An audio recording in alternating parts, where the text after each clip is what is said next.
So speak life, when the sun won't shine and you don't know why.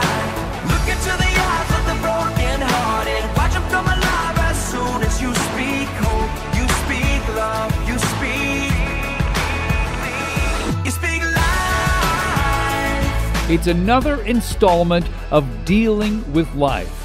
Really happy to have you along for the ride. I'm Tom Baker, author of One Dog's Faith, and I'll be your tour guide today. And we do this every single week. We have this program where we feature guests who have gone through difficult issues and found not only victory, but a deepened faith through the process. And we also sometimes feature people who have been called to help others. And if you are dealing with stuff right now, the one thing that you want to remember, and that's what this show is all about, is there's always hope. No matter what the situation, no matter where you are today, there is hope. There's always hope. Through the power of Jesus, through the amazing grace of God, there's always hope in a situation, and there's always blessings that can come from it. In the studio today with me, you're going to love this. In the studio today is David Fransisco. How are you? Doing well, thanks. David is a musician, lives in Nashville, and has an incredible and inspiring story that you will never forget. So first of all, let's find out who you are and give us a little bit of the skinny on David Fransisco. You're from Knoxville. You live in Nashville now. Correct. But tell me about you. Yeah, so I was born here in Knoxville, Tennessee. Most people around here know me as David Platalero. Fransisco is actually my middle name. But it's got such a ring to it. David Fransisco Platalero. It's Spanish. Right. Not Italian. Everyone says Italian. Okay. Oh, it's Spanish. Yeah, okay. It's Spanish. Gotcha. So, I grew up in West Knoxville, went to CAK, graduated there, ended up going to UT, played soccer out in Farragut and South Knoxville. So I've kind of had an experience of the whole city throughout growing up. And then I lived in North Knoxville after college and really love this city. So I moved to Nashville when I was 24 to pursue music. And I was recording here in town. I graduated with an electrical engineering degree, but I was like, I don't want to do that. I want to do music. And made it work here for 2 years, but I wasn't growing enough as a producer and a mixing engineer. I wanted to do recording. Okay. And as well as performing. Well, Nashville's just right down the street. Right. And so it made a lot of sense to go over there to do the Blackbird Academy, which is a 6-month audio engineering program at one of the best studios in Nashville. And that's owned by Martina McBride. Yes, technically her husband, John, but they own it. Yes. Yeah, but when you say Martina McBride, it goes, ooh. Yeah, right, Martina McBride is the name. Right. So you started fairly early in music. Tell me about your music history. Right. Started probably with recorder, technically, in 4th grade, but middle school, awesome. Middle school I did piano and did 3 years of classical lessons. I did saxophone all throughout middle school and high school, was in a jazz band, and didn't start singing until freshman or sophomore year of high school, and when I started playing guitar, because I saw this guy named John Mayer on the internets, and was like, "That's I want to awesome. do that." Yeah, I want to do that. Yeah. So I started learning that stuff on my own. Just my parents would hear me in my room on YouTube learning John Mayer covers, and it was honestly a really good. His music was a really good teacher for guitar, and then pairing that with what I already knew of theory-wise from piano, I feel like I have a pretty good balance of the different parts of music. Okay. And you went to CAK, so there's faith in your background. Talk about that a little bit. Right. Well, that is a long story. Okay. But the short story is I was born into a good home, a Christian home, and was taught a lot of the Christian principles. And this whole thing that we'll talk about has been a journey for sure, and it's led me to a stronger faith. but it's also had me question a lot of things and just be really honest with myself. Well, I have said many times that I don't trust somebody's faith that hasn't been tested. You know, a lot of people can stare you in the face and say, I'm a Christian, and that's wonderful. But to me, that's square A. When your faith is tested, and mine has many times, that's when you learn who God is. Yeah. And that's big. So tell me, you out of college, actually going through college, you're entrepreneurial. Right. You ain't work for nobody. Yeah. I did a couple summers at Oak Ridge. That Okay. was the closest thing I ever did to having like a full-time job outside of school. After school, I didn't do the PE exam, which is a professional engineering thing that you're supposed to do, you know, so you can get the best jobs and Okay. get better pay and all this stuff. Okay. And I was, But you got it under your belt. You Right. have the paper. The I degree. have the paper. Yeah, I okay. can show it to you later. Okay. Probably in a closet somewhere. Right. But I had a great time in college. That's why I stayed in it, is because I was enjoying college. I was in a band and had a great community in my neighborhood there. I lived in Maplehurst, and actually that's the name of the band. We called it Maplehurst. Oh, that's a after good the name. Yeah. Yeah, it was so fun.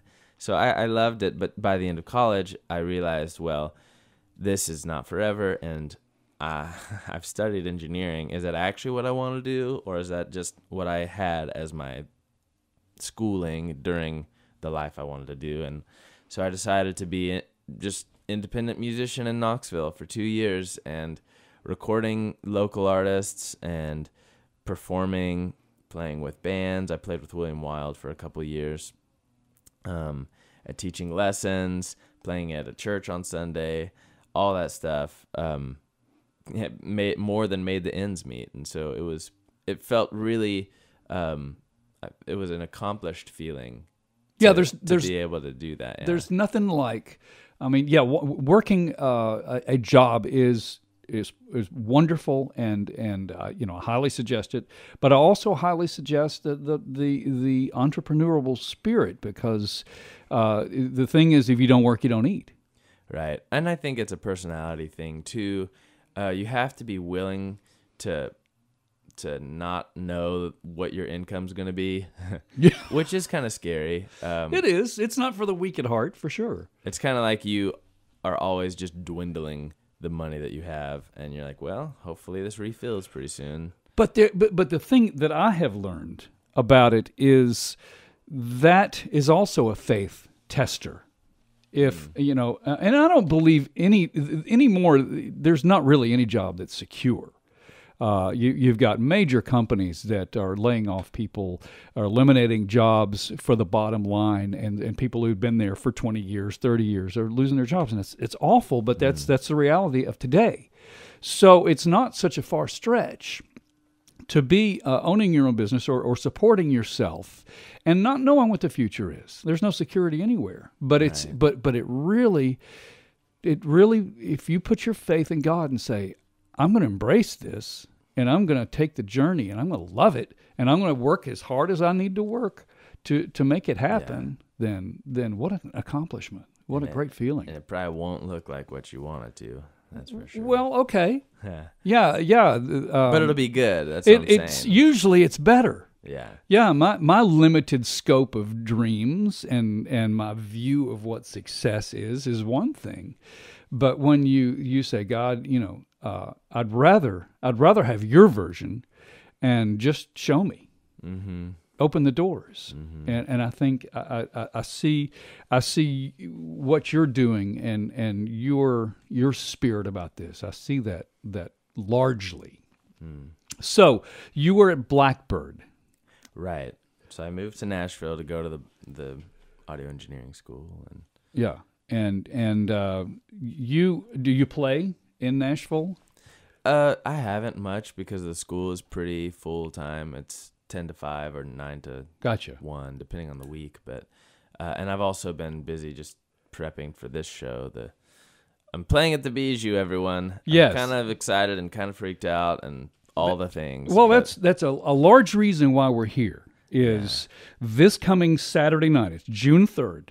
You are having, we'll call it, it's called Back to Blackbird. Technically, the night is actually called Celebrate Overcoming, but we're showing a documentary about my story called Back to Blackbird. Nice. Now, we're going to get into what that story is here in just a minute, but let's talk about this event for a second. Halloran Hill is MC. You obviously are going to be playing, which Full band. Full band, nice. Yeah, 7 nice. piece. I think 2 string players, and then 4 other musicians and me. Wow. And then you've got Cindy Morgan, you've got and the people from Master Dry and on all of the things that they do, talking about redemptive stories. They're gonna they've made a short film as well, so it's gonna be a themed event more than just a concert. It's let's celebrate all these people who have overcome their own struggles, and I'm really excited about that aspect of it. I mean, I'm going to be sharing a lot of songs, but they all point towards that theme. Oh, that's wonderful. And that's what I'm all about. That's my passion, and that's what this show is about, is finding everybody goes through some kind of struggle. And really, no struggle outweighs another, because if it's your struggle and it's something that really it tests your power and your strength, then it's a big struggle, no matter what it is. But your faith and the strength that maybe you didn't know you had, and relying and embracing the direction that God takes you, that's the magic. And that's what I really. We're going to get into an accident that you had last year. Yes, April 27th of last year. Wow, that's not that long ago. Right. And we're going to talk about what that process. We'll just say it real quickly, as a bait as a little bit of bait to hang around. Is you were told you'd never walk again. Right. Yeah. Ouch.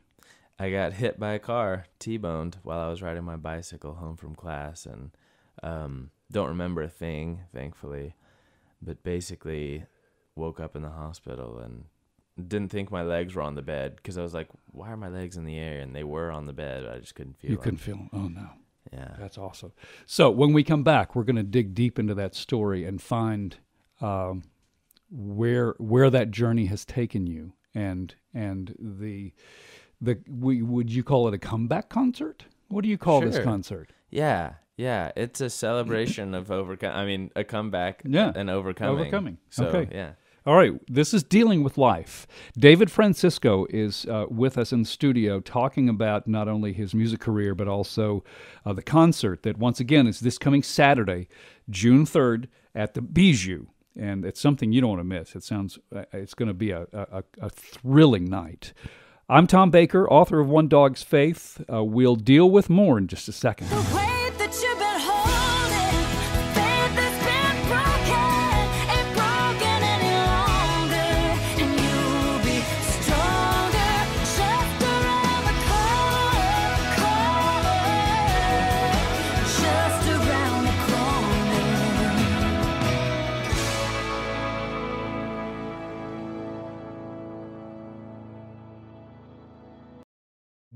Isn't easy, but we grow from the pain. Hitting hard to see the risk in making a change.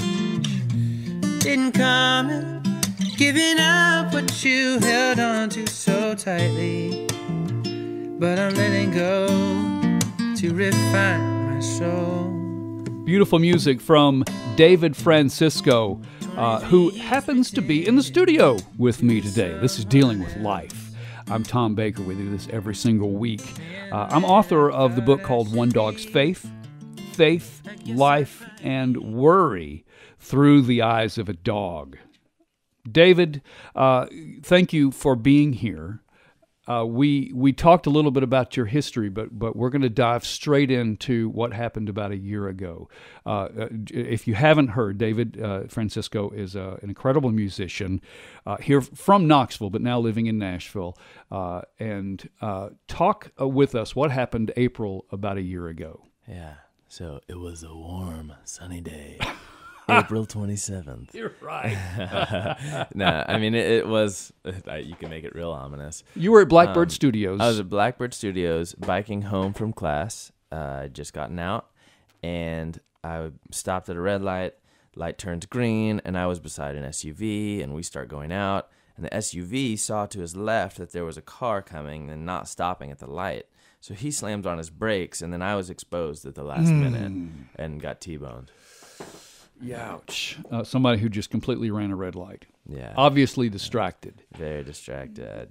We don't really know what was happening. Might have been texting. Might have just not been looking. And Yeah. So. In this society right now, it's very possible that they were texting. And right now, look, if you're driving right now, put the dang phone down. I'll tell you what. On my way here, someone like pulled into my lane and almost like head on. If they had done that 3 seconds later, it would have been a head-on collision. Good grief. It's kind of scary. We got to stop this. Yeah, It can wait. Nothing is insane. important is just to wait until you stop driving. Because, goodness, you're driving a 1.5 ton weapon. Yeah. A big piece of steel that can really hurt somebody. All right, so, yes. David, you were T-boned by a car riding a bicycle. Tell us what happened next. So this is what I've heard. I woke up in the hospital, but what I heard is that I was unconscious on the road. My arm was bleeding out pretty badly.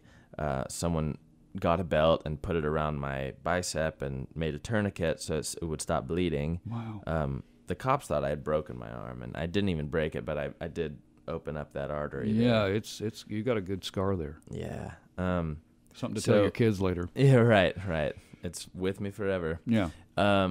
So anyway, I woke up in the hospital, and they told me, oh, well, you got hit by a car and you had a spinal injury, blah, blah, blah. I don't remember hearing that I was paralyzed. I mean, probably I did because I couldn't feel my legs, and they were just laying on the bed, but I thought they were in the air. Wow. So, yeah, it didn't. It was a long journey after that, but really at the beginning it was just about pain management. I was in a ton of pain. I mean, I remember probably the worst pain of my life, I vaguely remember, was they had to rotate me on a table, and this is before surgery, so like they rotated my broken spine on a table to do an MRI. And yeah, I just remember it shot through my entire body, and I was like screaming like a caveman. It was rough. Painful. Oh my goodness. So I saw a picture of you. You basically had they had you immobile. Basically, Yeah. they had you. Yeah. What is that stuff called? I don't even know. Well, I probably had a neck brace on. Yeah. They just want to keep you from moving as much as possible at the beginning because they don't know what all you have. Oh, okay. Incurred. Got you. And then you had surgery rather quickly? The next morning. So actually that night they told my parents that it was a complete injury, which means the spinal cord was totally severed. There's nothing we can do. Oh, no. They'll never move again. Like So that's what they told them, and so your parents were given, and you were probably kind of in and out from pain medicine, but they were told that you'd never... Yeah. I didn't you'd never be paralyzed. hear that. Oh, you didn't? I Okay. don't think I ever heard that. Okay. If I did, I was too out of it to really understand. I was Right. on a lot of medication. So they're faced with the fact that you're paralyzed. That was the worst night of their lives for sure. Sure. And then the next day they did surgery, and so I have 2 rods and 8 screws in my back. And they said, well, it wasn't actually a complete injury. It was a severe cord compression at L1 if there's any nurses listening. And yeah, and so it wasn't complete, and so that gave us a little more hope. Hope. Right. They said best case he'll walk with braces, maybe, and that's like years down the road. Braces on your legs just to... Like metal things that go around your legs and basically hold them completely stiff, so it's not really walking, honestly. Like, it's not functional. Yeah. Yeah. But it's technically you're upright. Okay. Gotcha. So, I mean, I was most likely looking at the wheelchair for the rest of my life. So, obviously, this is radio, so people can see you, but you're not. You Yeah. are walking. Uh-huh. And to me, that's that's nothing short of a miracle. It's pretty incredible. I mean, I'll tell you, it's been a lot of hard work. It's been, like every day. I still go to physical therapy over a year later. Yeah, but it's only been a year. I mean, that's to me, that's incredible. I'm very thankful. Yeah, and so, tell me a little bit about the fight. Yeah, well, so to get you from the injury to rehab, we take a ambulance down to Atlanta. So I went from Nashville from Vanderbilt down to Atlanta after 10 days at Vanderbilt, which all seemed like a blur. And started doing therapy at a place called the Shepherd Center. Okay. And it is an incredible place. I can't say enough about it. It's the place where the old Superman went. The guy who had a spinal injury. Christopher Reeve. Yeah, Yeah, exactly. okay. Like that's the place he went, and there's so many incredible people there. I mean, the That staff amplifies our age difference. Because he is Superman, not the old oops. Superman. I'm kidding. I'm kidding. Anyway, so you were in Atlanta. So I went down to Atlanta to the Shepherd Center, and this is 10 days after the accident. So I mean, I'm still in pain management mode. Yeah. I'm still trying to figure out how do I do. I'm not even to the point where I'm trying to figure out how to do life again. I'm still like, how do I do hospital life, which is not real life. So right. I spent 3 weeks inpatient with nurses taking care of every need that I had. I got a terrible UTI at one point in that. Like what is a UTI? Urinary tract infection. So here's the thing. Let's keep it a UTI then. Yeah. Well, here's the thing. Like, I didn't realize when you have a spinal injury, everything below your injury loses function. So, like, bowel and bladder function is gone. Yes. Yeah. Oh, goodness. And so like, I didn't realize that until I had to start using catheters. That's just how it was. Okay. And so, and I still actually have to use catheters. So that hasn't quite come back. Okay. So I'll be shouting miracle when that happens. Okay. Okay. But that's not the point. But so I'm trying to figure out. That's just part of the journey. I'm trying to figure out how do I deal with all this stuff. I came face to face with the question of like, what value do I bring to the world, and do I want the people around? Do I want to live a life where I'm always having people around me slow down and help and stop and making their time worse when they'd rather be like? I was in Europe a month before this. Okay. So like, and I would go running in every city, just running around and exploring, no map or anything. Just I'll take a left here and right there, and then I'll somehow end back You're up where I was. adventurous. Yeah. And so I thought about going back to Europe and how miserable that'd be in a wheelchair. I was like, I don't even want to go to Europe. I wouldn't want to, because I mean, fortunately in America they have the ADA, which is like ramps everywhere and all this stuff. But but over there, I mean, it would be so hard. And so that was one of the earlier things that I thought was, man, this is really going to be hard. Okay. And I don't know if I want to do a lot of the things that I had wanted to do in my life because they'll be so much worse in comparison. Okay. So there's fuel for trying to really beat this. Yeah. Well, I would say it was just depression, honestly. I mean, like not overly depressed, and not suicidal, but why should I live this way? I got you. Yeah. I got you. And I'm sure that's not uncommon at all. Right. I mean, at this point, you were still immobile. Nothing moved. Yeah. Wow. All right. Yeah. Well, that's we'll put a bookmark right here. Okay. And then what I want to talk about is your faith. Okay. And where it was, where it is at this point, 3 weeks into the accident, and then moving on from there.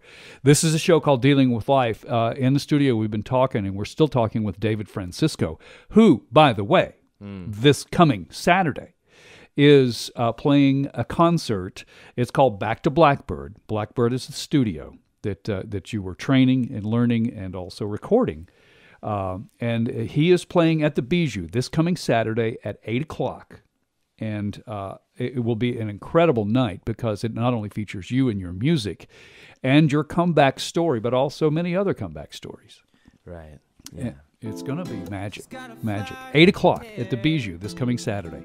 You're listening to Dealing with Life. I'm Tom Baker, and we do this every single week at this time. And we'll talk with David Fransisco more in just a minute. She's giving me peace now. She's causing me grief now. My hopes and fears collide.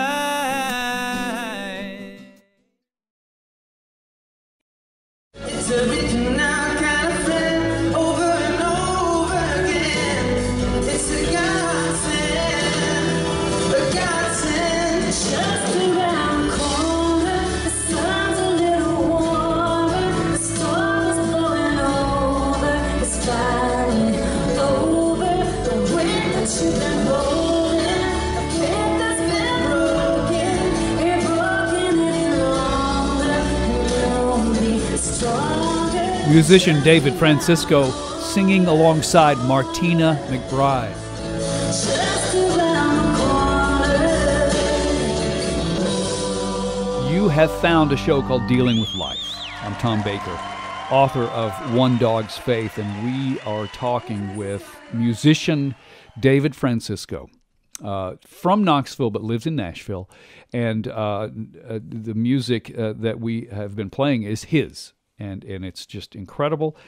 Just a quick word: he will be playing this Saturday at the Bijou, back to Blackbird concert, and you don't want to miss it. 8 o'clock this coming Saturday.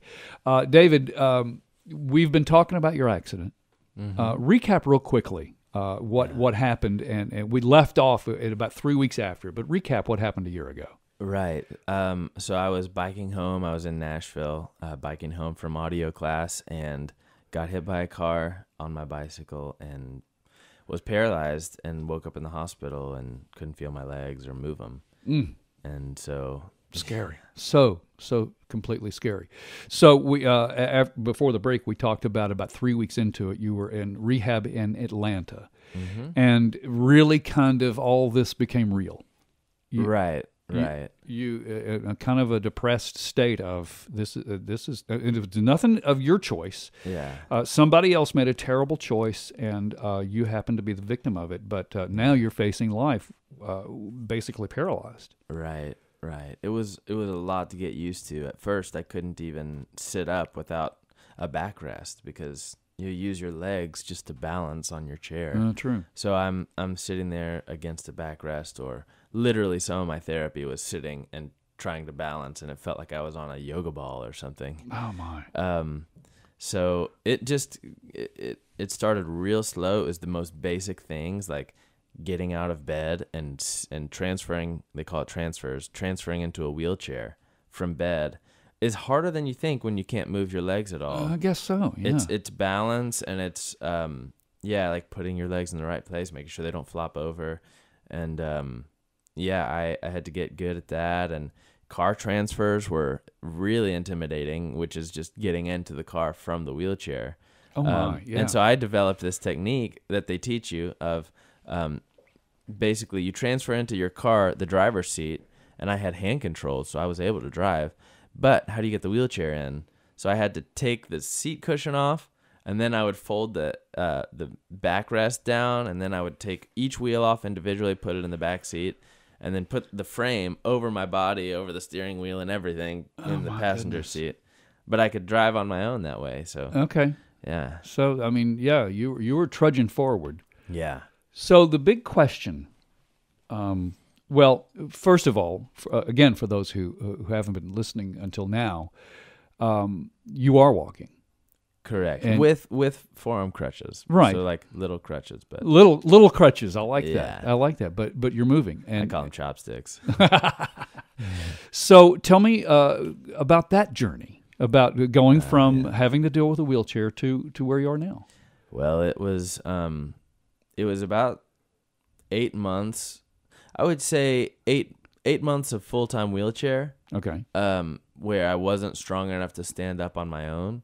And I can't even begin to explain how impossible it felt to walk when like you do everything you can just to twitch your ankle. And so you just got to find that muscle. It just feels like it's Everest. It's so far away. How could I ever get to that point?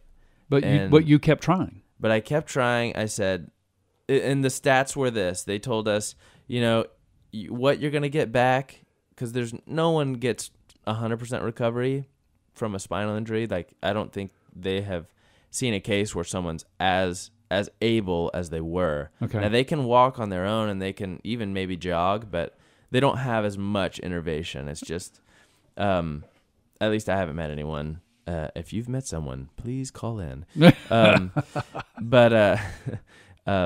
But my goal was to get as much back as I could, because even if you can't walk, if you can move your legs, it actually helps quite a bit when you're in a wheelchair. Okay. Just, first of all, being able to balance, like getting some butt muscle back, the glutes, helps you balance. And then being able to control your legs in bed, just so you don't have to like get up with your arms and reach forward and get your leg and move it an inch because you wanted to move your leg an inch, and rolling over in bed and all this stuff that just became really hard. So I had to make the choice in my head not to, like they tell you at the Shepherd Center, you have to be okay with where you're at today, and then anything you get, if you get anything, is just bonus.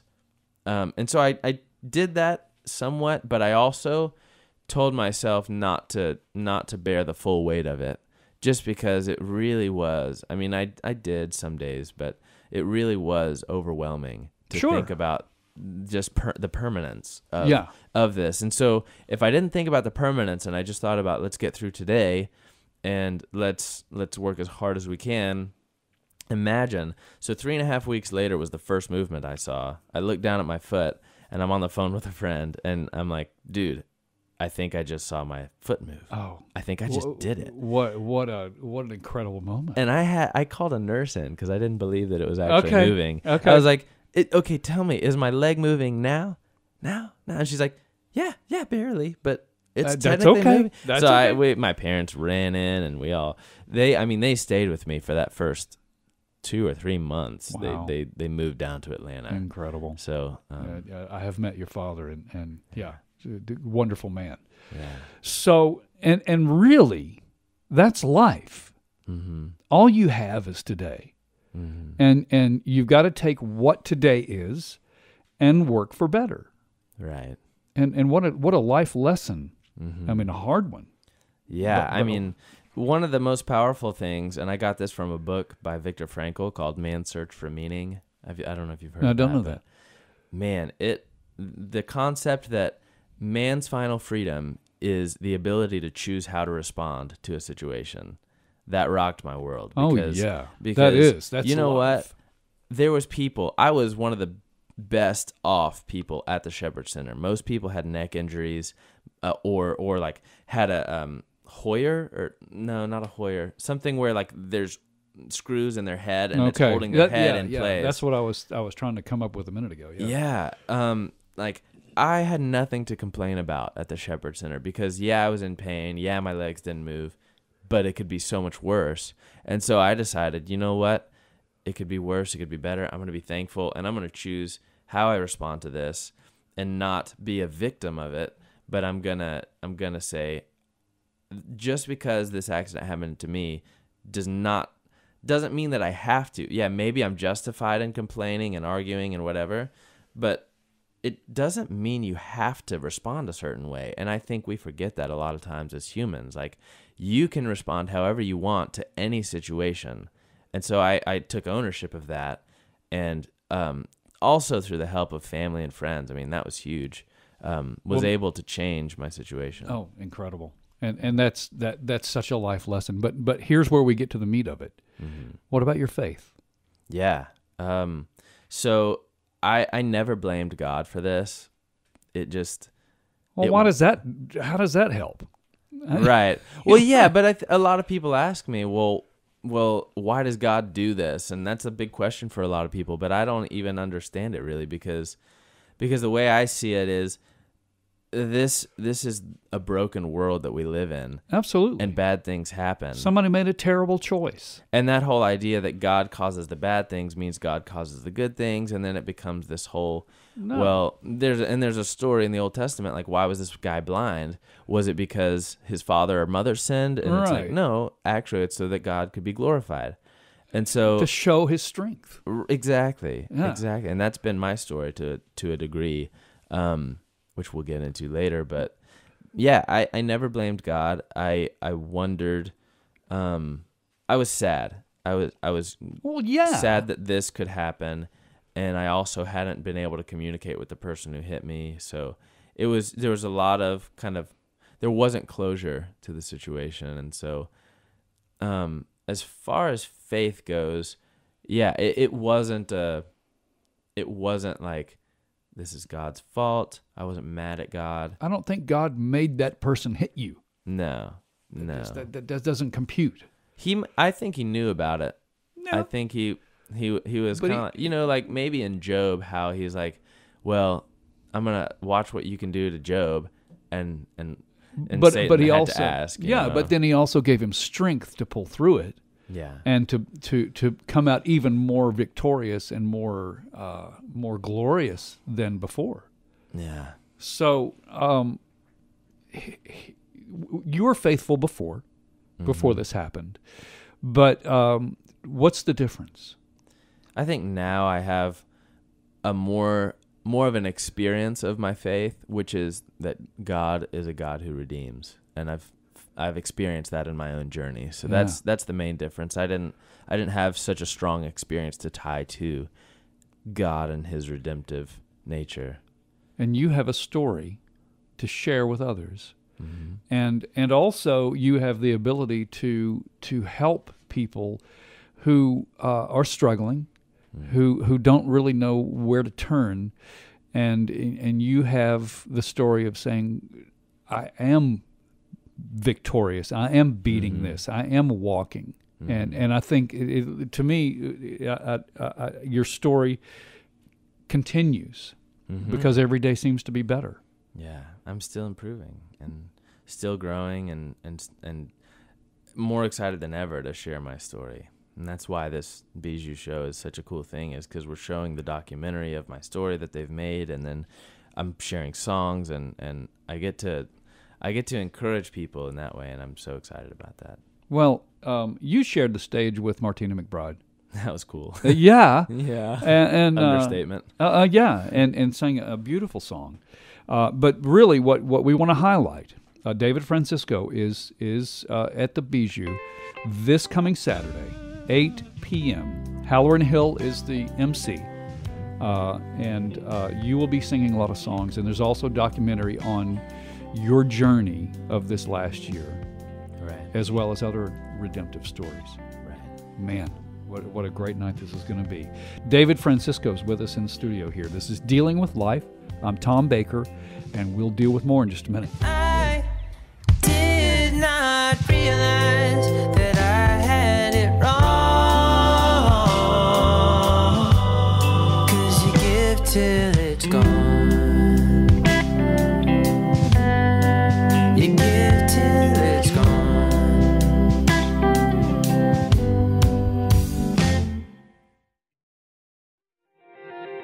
Think I'm gonna take a chance now and get to know you better.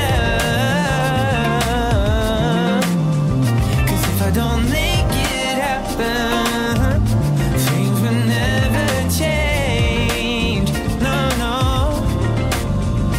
Think I'm gonna take a chance now. More music by David Fransisco, just beautiful stuff. This is Dealing with Life. I'm Tom Baker, author of One Dog's Faith. We do this every single week, and David Fransisco is with us, and he will be playing this coming Saturday at the Bijou, talking, not only playing some incredible music, but talking about the accident you had and the redemption that has happened from it. You were hit riding a bicycle in Nashville, and were paralyzed, and now you're walking.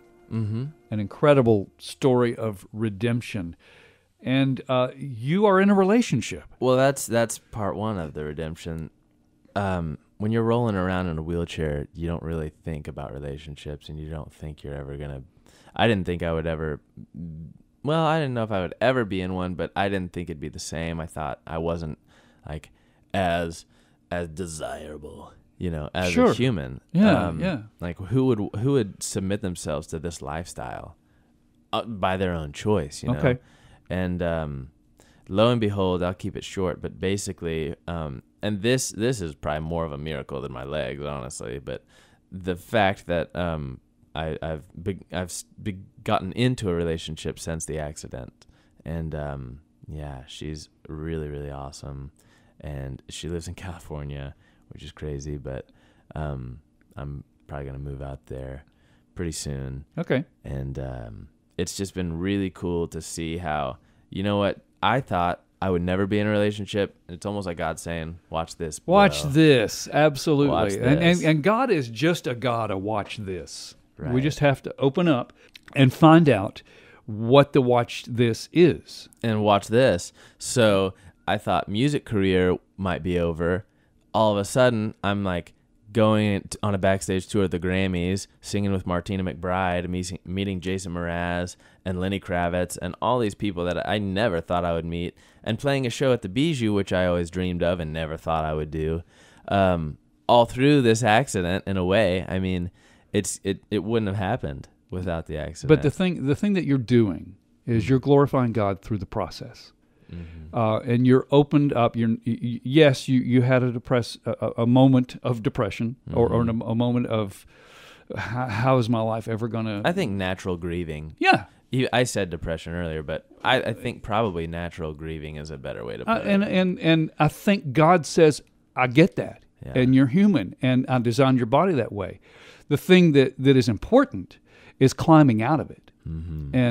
And going, waking up one day and saying, all right, this is this, and now I'm ready to move forward. Right. And that's where the strength is. And that's when you look at God and say, grab my hand, let's go. Mm-hmm. So look where you are. Yeah. And again, we've said this a couple of times, but I can't say it enough. David Fransisco is at the Bijou this coming Saturday, 8 o'clock. Halloran Hill is the MC, mm-hmm. And just an incredible man in himself. But also there's other people there who will be sharing stories, and there's documentary on your journey with this accident and your redemption, right. and taking this forward. James Tremmel, Cindy Morgan will also be performing. Yep. Awesome people. Cindy Morgan's got like 6 Dove Awards. James Trimble's from a band called the Dirty Govs. That's local, but made it pretty far. Wow. Yeah. And you've got a 7-piece band? 7-piece, if you include the string players. That's awesome. It's going to be a lot of fun. Thank you for sharing your story. Sure. Thank you for the inspiration that you've brought to listeners, and also that you will be bringing to the concert on Saturday. And I wish you the best of luck and seeing every day where God has strength and is tugging you to go. Awesome. Thanks. Praise God. David Fransisco. Once again, last time, it is at the Bijou this coming Saturday, 8 p.m. Do not miss that. It's going to be inspiring. It's going to be incredible. God bless you. Peace. This is Dealing with Life. I'm Tom Baker, author of One Dog's Faith. Remember, God is there. He never leaves. He's not angry at you. If you're going through something, He wants to be on your side. He's not interested in you being broken. He's not interested in you being lost. He wants you to reach up and say, pull me through this mess and let today have magic to it. This is Dealing with Life.